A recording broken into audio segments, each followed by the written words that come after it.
I think it's very challenging to, the participants are used to going in the supermarket, and we also offer CVVs, which are fruits and vegetables, through our food package. So they're getting those at the supermarket, and now making that extra effort to go out to a farm stand sometimes is difficult to the participant, and understanding, where they are located and finding that time. My name is Karen Lazarwitz, and I'm the WIC coordinator at North Hudson Community Action Corporation in northern part of Hudson County.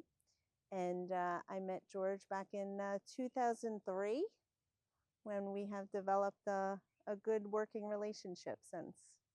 And I'm Geoge Asprocolas. I'm a first-generation farmer here in Millstone Township, Monmouth County. I started farming back in 1991. I exclusively do tailgate farmers markets. I'm a member of the Monmouth County Board of Ag. I'm president of Tri-County Farmers Co-op, and have a very good relationship with Karen in North Hudson, as well as several other WIC and senior sites.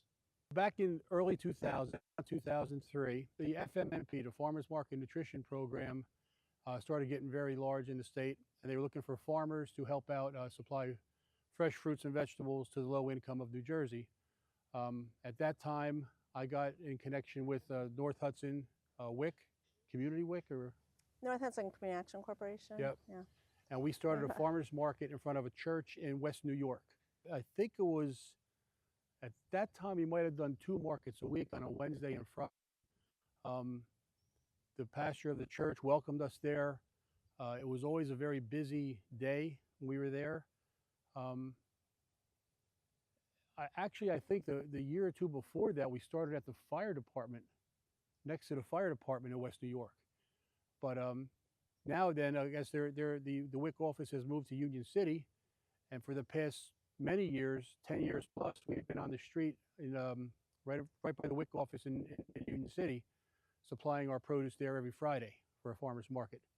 In addition, it evolved a little bit to where I guess the liking for my produce grew, and we now supply bagged produce for the agency 4 days a week. And that seemed to go over very big. I mean, the recipients could come in and either choose to take the bags that we provide or hold their vouchers to come to the farm market on Friday. So we started together back in West New York when our office was there, and he was about a block or so away with his farm stand up by the church. And that definitely helped our redemption rate. However, the redemption was still pretty low. It was still probably about 35 or so percent. It's still challenging. It's challenging to get the participants there. So it was helpful that he did it twice a week. So, we would do different efforts, trying to get the participants out. We would do food demonstrations, and we would try to educate them about the farm stand. The highest or so we got was probably about 41% maybe. Then we moved offices to Union City back in 2011, and we wanted to continue our relationship, and we set up the farm stand right on the corner, and it was a very close corner. It's right on our block, and that helped because it was right there. So right as we issued benefits to the participants, we were telling them to go over to the farm stand. However, we did encounter some challenges. We're in a city, and there's only so much produce that George could bring.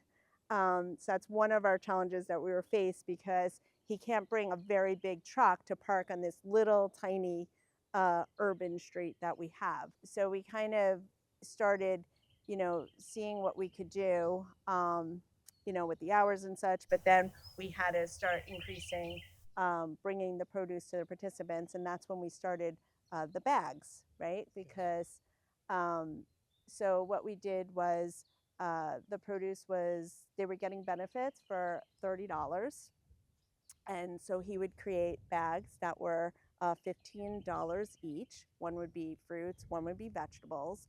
And we would coordinate and have him bring those bags to the office. We would issue the benefits to the participants and give them a choice and say, would you like to redeem them now for the bags of produce, or do you want to come to the farm stand on Friday?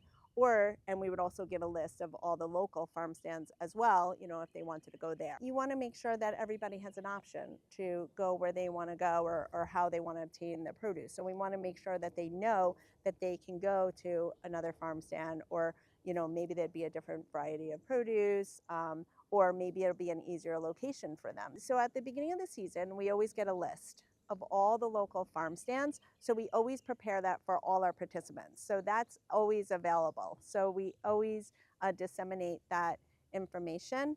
And then we also give out information about our farm stand.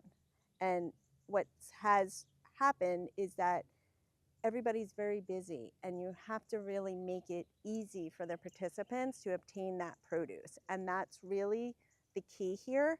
Um, so, so bringing him to the office, bringing the produce to the office, and having those bags accessible, and having the participants have that choice. Do you want to take the bag? Do you want to go to a farm stand on Friday? Do you want to go to another local farm stand?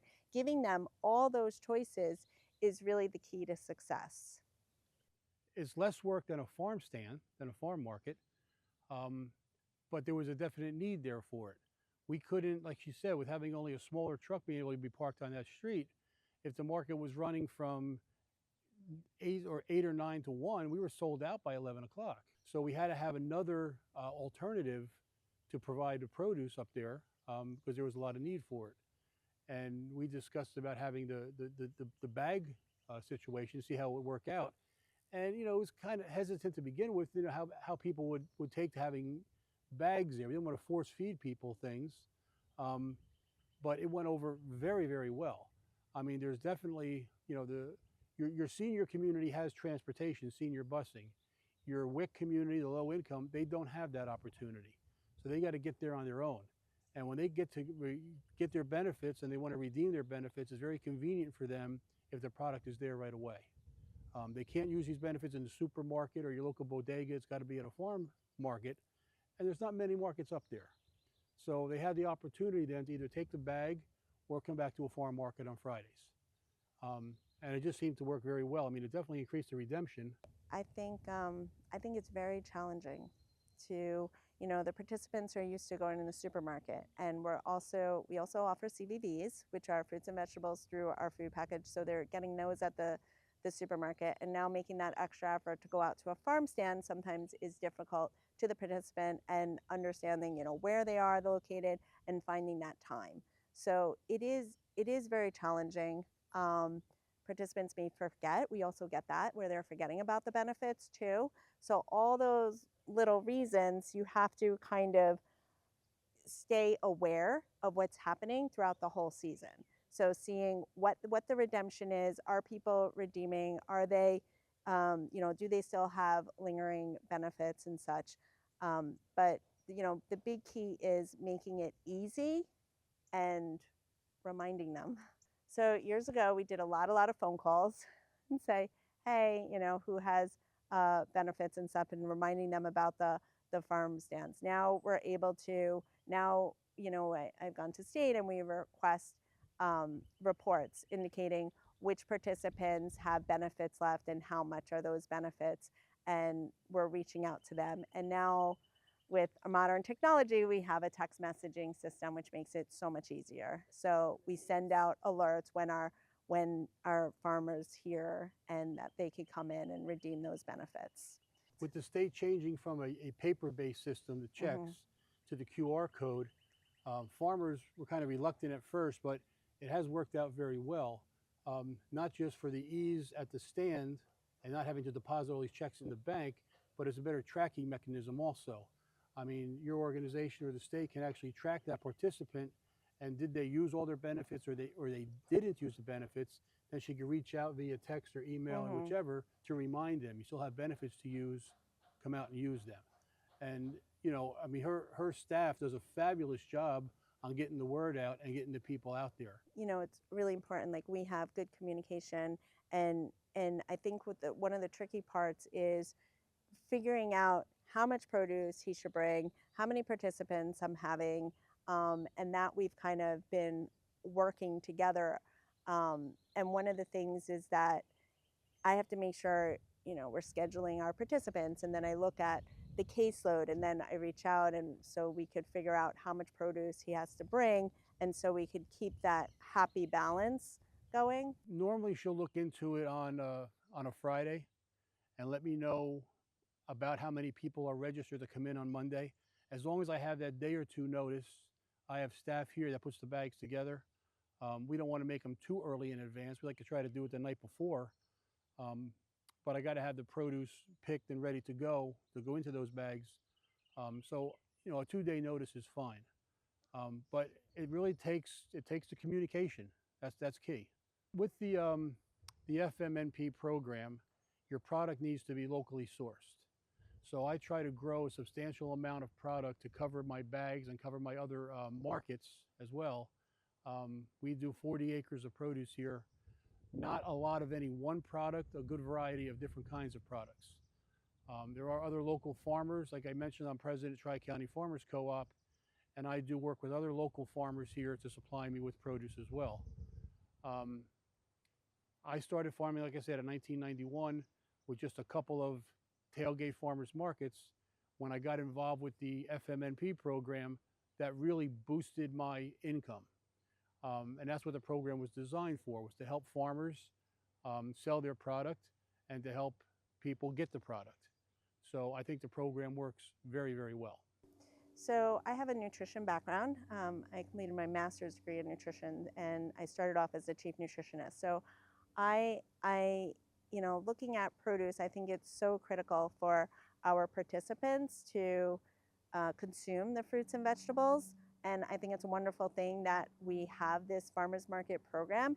And it's sad to see how low the redemption is. So I did take that special effort to really see how can we improve this? How can we get all this produce in the hands of these participants? Number one, it's really important that participants have access to farm stands or to the farmer's produce. And number two, you have to have good communication with the participants to encourage them to go to the farm stands and redeem those benefits.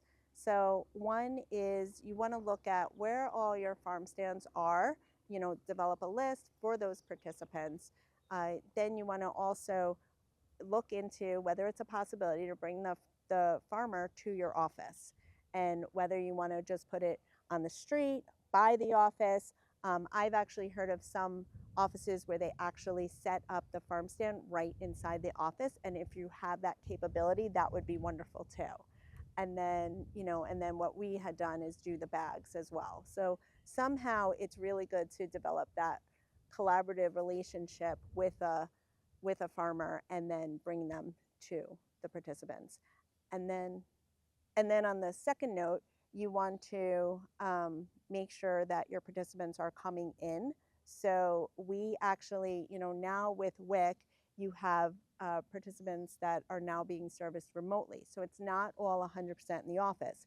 So we're looking at the appointments that we have in the office. We're looking at our remote appointments too, and encouraging them to come in. So we'll make appointments for them to come in to learn about the farmers market program and to obtain their benefits. So it's a balance there of looking at how your appointment schedule is and where you're bringing in the participants and then notifying the farmer about, you know, what kind of produce that they would need. And that really just takes time. And we had done some record keeping, you know, looking at how many appointments do we have, how many appointments do I have for farmers, because we were also scheduling appointments for that as well.